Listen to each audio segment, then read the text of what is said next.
Hello from Ottawa. I'm thrilled to be virtually with you all today. Certainly, I would be better off in Hamburg partaking and enjoying all great event and workshop. Yet I'd like to thank organizers for their creativity and commitment to maintain and support our subtheme. I go ahead with presentation of our CCO community. The title of my presentation today is Institutional Logic and Dislocated Presentification: How Disincarnated Official Messages Fail to Perform Connectivity on the Web. The starting point of our research is the evolution of communication policy and practice of Canadian federal government in the era of web and digital platforms, and particularly since November 2015, when Prime Minister Justin Trudeau was first elected. A new policy on the use of digital media for communication purposes was set and modified both communication channels and transmitted institutional messages. An extensive echo of this policy is the costly reconstruction of the Canadian Federal Institution website platform www.canada.ca, aiming to propel a common digital design, increase presence and saliency of individuals in digital messages and spaces, and enhance connectivity. Digital communication media and channels are therefore constantly standardized to ensure that messages conveyed by the institution articulate the same institutional logic, defined here as a set of socio-material practices and symbolic constructions that constitute and enact the visible institutional order. So in this research, we are investigating how does federal institutions communicate institutional logic through messages on the web in the digital era, and in what extent individuals, public stakeholders, citizen employees, etc. are embodied and visible and incorporated in institutional messages. Traditional institutions can be depicted as containers that produce and store official messages before passing them to various publics. Asymmetric and linear communication between senders and receivers stems from prefigured values and norms conveyed to individuals, community, and other publics via standardized messages. Linear communication is typical for old institutionalism. These messages are anonymized and directed toward a wide audiences, able to recognize contents and theme before acting, and the aim to ensure that individual and collective actions are in line with the dominant institutional logic. This type of messages give a little visibility to an external public, which only exists through the presence and narrative of official institutional representative. Institutional communication is impersonal in the sense that it disguises identities and personal identificatory features of senders and receivers. Institutional messages are therefore essentially seen as disembodied. However, Mayer and Vara recently stressed that humans do not simply inhabit institutions, nor vice versa. Human actors and institutions are multimodally constructed through discourse and text. Mediated digital technology, institutional messages give humans and things visibility and a body as they enact institutions. The idea of communication as constitutive of institutions allows to tackle that process. The CCO perspective conceptualizes communication as dynamic process through which social and collective futures are constructed and transformed. It doesn't consider institutional logic as pre-existing symbolic framework for action so much as process emerging upon communication between various entity and institutions. Communication is a phenomenon that combines different forms of human, material, discursive, and symbolic agency that enact institutional logic rather than being enacted by it. Messages irrigate communication flow and make visible and present human and non-human entities.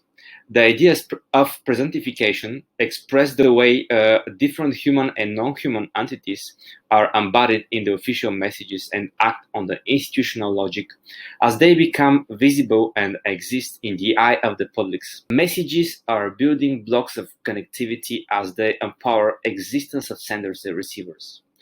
Connectivity, the capacity of messages to connect senders and receivers through communication, is performative in the sense that messages presentify and link together individual non-human entities and institutions.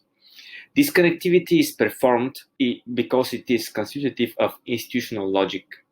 Studying presentification of human and non-human entities embodied in the theme of institutional messages allows us to understand, first, what a theme do constitute the dominant institutional logic of the Canadian federal institution, and secondly, how does visibility of human and non-human entity enable performant connectivity between institution and their public? To answer these questions, we have examined various themes encoded in the messages transmitted by Canadian federal institutions on the web. We selected institutions that have migrated their website to canada.ca single domain and communicate with a wide, general, and non-specific public. We have selected a set of Canadian federal institutions that communicate with a broad spectrum of audiences. We followed the method of thematic analysis introduced by Payet and Mukieli, built on manually extracted representative themes, thematization, in order to design a thematic tree. Our thematic tree is subdivided into 4 axes, 10 categories, and 37 themes. Given the complexity of the thematic tree, it is divided into 4 chunks in order to provide an easier presentation. The first big and complex grouping of messages is in the social axis. It is comprised of messages drawing a highly disincarnated image of Canadian federal institutions on the web. Various themes presentify non-human material and symbolic entities, as messages are bereft of sender and receiver's presence and visibility. Axis 1 performs the identity of the Canadian federal institutions, as it encompasses themes that presentify a range of materials, entities, and affect the way public and other institutions comprehend Canadian federal institutions. This theme refer to relationship between institutions and various national and international territorial subdivisions and administrations such as municipality, provinces, and other federal and international institutions. Axis 1 places a high priority on messages presentifying several institutional sites, ministry, agency, crown corporation, etc., scattered on the Canadian soil, which reflects fairly the federalism and the foundation of the state government of Canada. This type of messages is illustrated on the web by official symbols and logos such as emblems, icons, and visual representations of historical sites, provincial flag, and memorials. Messages related to administrative subdivisions or territorial sites and facility are mainly conveyed through the voices of political figures and senior governmental officials, and are textually and visually presentified by their official photographs. In certain rare cases, messages refer to individual or collectivity, but without naming or identifying them. Reference is made to Canadians, people, public, residents, citizens. This type of messages falls under integrative and impersonal we, and fails to foster the visibility at both senders and receivers. We embodies an anonymous and nameless public which is supposed to recognize itself as a matter of course with no need to know who is effectively behind this generic subject pronouns we. Senders and addresses of institutional messages remain unclosed and veiled behind an unifying but very generic we. Messages perform on the web a strong institutional logic that upholds symbolic frameworks and pre-established mode of actions, allowing institutions to sustain and perpetuate controllership over public's invisibility, as well the dominant institutional logics. The second larger and subdivided thematic clustering is patterned into the macro-organizational axis 2.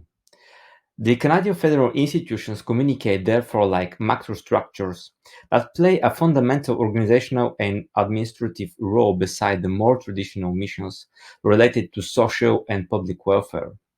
Messages presentify upcoming events, projects, and programs that look ahead to common well, mastered, and secured collective future.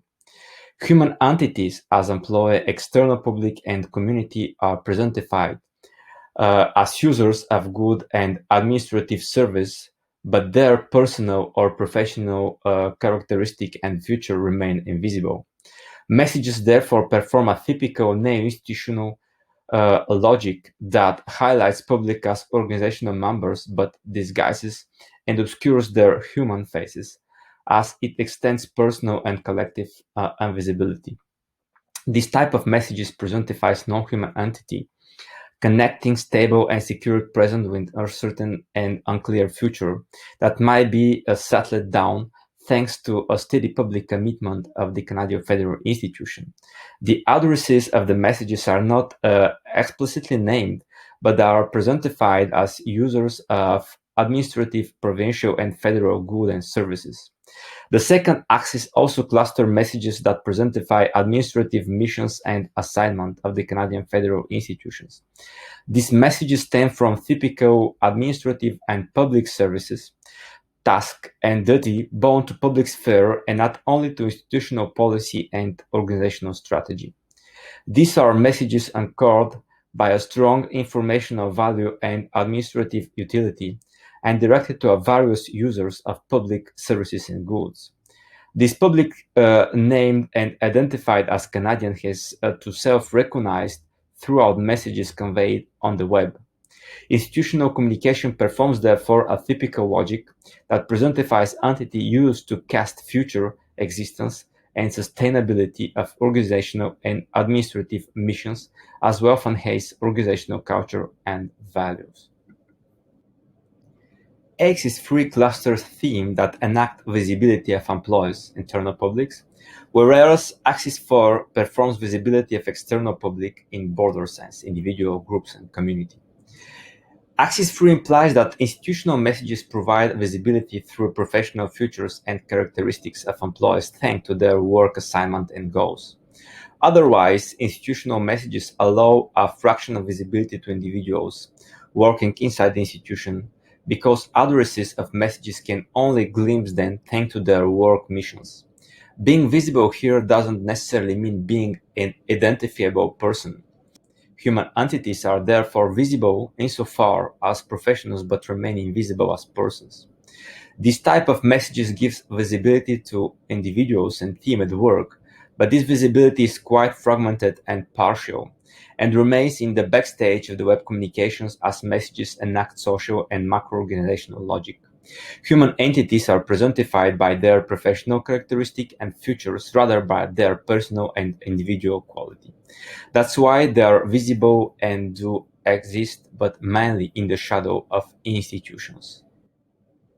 In Axis 4, for instance, a number of human entities are clearly identifiable and recognizable, although sometimes this entity is not only person but any group of individual, minority, religious group, local community. Several themes highlight real faces of individual or groups of people in relation with specific topics and subjects like immigration, territories, international trade, Venus, etc. Sometimes photographed persons are identifiable in the picture and the text that comes with, like side notes, insert, inscriptions. Otherwise, there is a direct correlation between the identity of the person visible on the photograph and the identity of the person identified in the written text that notifies the images. This is the same person. However, frequently human entities presentified are visible and clearly identified by their nationhood, cultural, and religious affiliation. What is specific there is the fact that even if it is thoroughly possible to photograph them and publish their genuine image, generic photographs are preferred. This discrepancy leads to dislocated presentification. Images and text presentify different human identities, while messages speak about the same person. addressees are not able to connect visually and textually the identity of the quoted and illustrated persons. This is how dislocated presentification fosters partial incarnation of institutional communications, even when messages give visibility to identifiable person and community. In conclusion, we can say that institutional messages give a slight visibility to human entity and are addressed to broad and anonymous public called upon to self-recognize as the addresses of the messages. Identificatory personal and collective characteristics and features are covered up and done by institutional frameworks and logic that bring forward a social and macro-organizational matters and issues. Effective presence and visibility of internal and external publics in institutional messages are therefore questionable. Employees, for instance, are presentified through their professional assignments and missions, and external public as users of administrative and public services and goods. Even when institutional messages make visible individual and community thanks to their personal identificatory characteristics and traits, their presentification is dislocated, whereas messages name them but do not present them visually on the posted photographs. Uphold dislocated presentification of human and non-human entity is a way of providing visibility and bringing someone or something into existence without losing oversight over dominant institutional logic. Institutional communication are not completely disincarnated. Two silent human figures are steadily presentified and made visible on institutional website: federal officials and communicators. They play an important role of interface between institutions and publics and impact significantly the visible and human face of Canadian federal institution. Our analysis highlights the prominence of these two very different types of employee, but also call into question the effectiveness of the principle of performant connectivity, seeking to embed a more broad and powerful human presence in institutional messages. If dislocated presentification gives body to limited and diluted human visibility, performed connectivity should not be genuinely effective and established, as we noted very slight individual and collective presence in Review's website. And thank you very much for your attention. I would be happy to hear your feedback and answer your questions.